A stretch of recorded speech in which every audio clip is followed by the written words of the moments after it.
Hello एस्पिरंट्स, मी मिथुन भोसले. आजच्या चालू घडामोडीच्या सेशनमध्ये तुमच्या सगळ्यांचं परत एकदा खूप खूप स्वागत करतो. जुलै महिन्यातला आज आपण एक नवीन टॉपिक सुरू करतोय, तो म्हणजे महत्त्वाची पुस्तके. सुरू करूया आजचं आपलं इंटरेस्टिंग लेक्चर.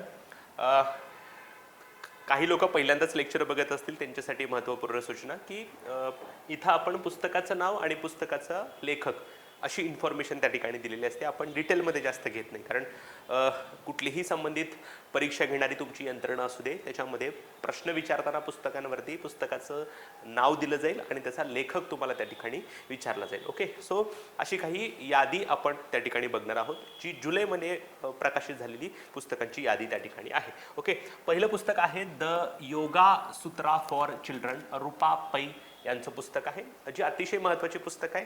मी त्याला तुम्हाला सांगेन की हे महत्त्वाचं आहे, करा. अदरवाईज एकदा तुमच्या लेवलला वाचून घ्यायचे आहे. तर अदर तुमची जेव्हा परीक्षा आली असेल तेव्हा एकदम जी पुस्तक आहे ती वाचली तरी काय हरकत नाही, पण एकदा रिव्हिजन म्हणून बघायचं ह्याला. Okay, yes. नंतर पुस्तक पुढचं महत्त्वाचं आहे, मी स्टार करतो त्याला, my Russia war or piece.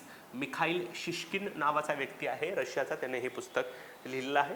नंतर विजनवासातील स्वातंत्र्य नावाचं एक मराठी भाषेतलं पुस्तक आहे. ओके, मी पण त्याला पण स्टार करतो कारण ते महत्त्वाचं पुस्तक आहे. श्रीकांत बहुलकर हे जे आहेत त्यांनी हे पुस्तक लिहिलेलं आहे.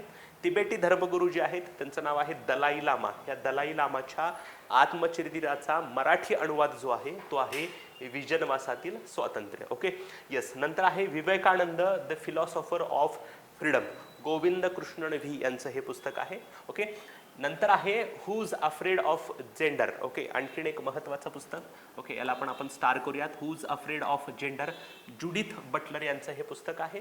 नंतर पुढचं पुस्तक पण महत्त्वाचं आहे, पुस्तक मराठीचं आहे आणि लेखक माजी साहित्य संमेलनाचा अध्यक्ष त्या ठिकाणी आहे. पुस्तकाचं नाव आहे वेदनेचा क्रूस. ओके, लक्ष्मीकांत देशमुख हे एक IAS अधिकारी देखील आहेत आणि अखिल भारतीय मराठी साहित्य संमेलनाचे माजी अध्यक्ष त्या ठिकाणी आहेत.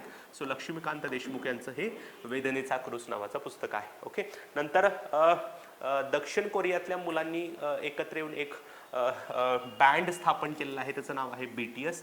ओके, ह्या BTS वाल्यांनी आणि म्योंग सिओक कँग या माणसांनी एक पुस्तक लिहिलेलं आहे, beyond the story 10 year record of BTS. Okay, BTS हा एक तरुणांचा गट आहे जो त्या ठिकाणी म्युझिक लोकांसाठी सादर त्या ठिकाणी करत असतो. Okay, yes. नंतर आहे हार्टफेल्ट, एक महत्त्वाचं पुस्तक आहे त्या ठिकाणी, आपण ह्याला स्टार करूयात.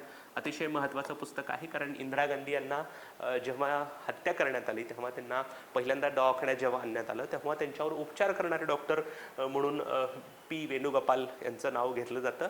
आणि सगळ्यात महत्त्वाची गोष्ट, भारतामध्ये पहिलं हृदय प्रत्यारोपण कोणी केलं होतं ते पण त्याच माणसाने केलं होतं. सो थोडं महत्त्वाचं पुस्तक आहे, हार्टफेल्ट अ कार्डियाक सर्जन पायोनरिंग जर्नी असं त्याचं नाव आहे. प्रिया सरकार ह्या त्याच्या सहलेखिका आहेत आणि मूळ लेखक त्या ठिकाणी आहेत P. Venugopal. All India institute of medical science संस्थेचे प्रमुख, भारतातील पहिले हृदयरोपण प्रत्यारोपण करणारे सर्जन आणि देशाच्या पंतप्रधानांचे डॉक्टर अशी त्यांची त्या ठिकाणी ओळख आहे. ओके, सो हार्टफेल्टमध्ये तुम्हाला हे चांगलं नाव लक्षात ठेवायचं आहे, P. वेणुगोपाल. रादर तुम्ही सायन्सची वगैरे पुस्तकं वाचले असतील त्याच्यामध्ये P. वेणुगोपाल यांचं नाव नक्कीच वाचलेलं त्या ठिकाणी असेल. ओके, नंतर the heat will kill you first. Okay, climate चेंजवर असणारं हे पुस्तक आहे, जेफ गुडेल यांनी लिहिलेलं आहे. नंतर आहे द अफगान कनेक्शन, प्रमोद पाठक यांचं त्या ठिकाणी पुस्तक आहे. ओके, नंतर आहे colours of devotion, Anita Shah यांचं पुस्तक त्या ठिकाणी आहे. नंतर दलित पॉलिटिक्सवर एका व्यक्तीनं पुस्तक त्या ठिकाणी लिहिलेलं आहे, संबंधित नेत्यांनी दलितांसाठी काय काय कामं वगैरे केली त्याच्यासाठी हे पुस्तक आहे. ओके, माया मोदी आणि Azad, Dalit politics in the times of Hindutva. Okay, Sajjan Kumar आणि सुधा पै यांचं हे पुस्तक त्या ठिकाणी आहे. Prism the ancestral abode of rainbow नावाचं पुस्तक जे आहे ते विनोद मंकारा यांनी त्या ठिकाणी लिहिलेलं आहे. ओके, मी जस्ट एकदा वाचून दाखवते सगळी पुस्तकं, त्याच्यामध्ये एक्सप्लेन करण्यासारखं काही नाही आहे, म्हणून काही पुस्तकांची मी नावं स्टार केलेली आहे. ती स्टार केलेली पुस्तकं तुम्ही चांगली लक्षात ठेवायची आहेत. ओके, नंतर भारताचे माजी पंतप्रधान अटल बिहारी वाजपेयी यांच्या जीवनावर आधारित एक पुस्तक लिहिलेलं आहे अभिषेक चौधरी यांनी. पुस्तकाचं नाव आहे Vajpayee the ascent of Hindu right 1940 24 to 1977. Okay, नंतर गोवा लिबरेशनवर एक पुस्तक लिहिलेलं आहे, Goa 1961 the complete story of nationalism and integration. Valmiki Faleiro यांनी हे पुस्तक त्या ठिकाणी लिहिलेलं आहे. ओके, नंतर आहे living how I set my self free from and abusive marriage. Kanchan Bhaskar हे एक आत्मचरित्र आहे. त्यांना लग्न केल्यानंतर जे काही त्रास झाले त्याच्यानंतर त्यांनी कशी त्यातून सुटका वगैरे करून गेली, त्याचं ते पुस्तक त्या ठिकाणी आहे. ओके, नंतर India rising memoirs of scientist R Chidambaram यांचं पुस्तक आहे आणि सुरेश गंगोत्र जे आहे ते या पुस्तकाचे सहलेखक त्या ठिकाणी आहे. ओके, टॉपिक छोटासा आहे म्हणून आपण याची क्विक रिव्हिजन त्या ठिकाणी घेत नाहीये. मी जे काही स्टार केलेली पुस्तकं आहेत ना, ती स्टार केलेली पुस्तकं तुमच्या लेवलला एकदा परत वाचून घ्यायची आहे. ओके, सो आजच्यासाठी आपण इथंच थांबतोय मित्रांनो. परत भेटूयात नवीन चालू घडामोडी आणि नवीन संकल्पनासहित. तोपर्यंत धन्यवाद.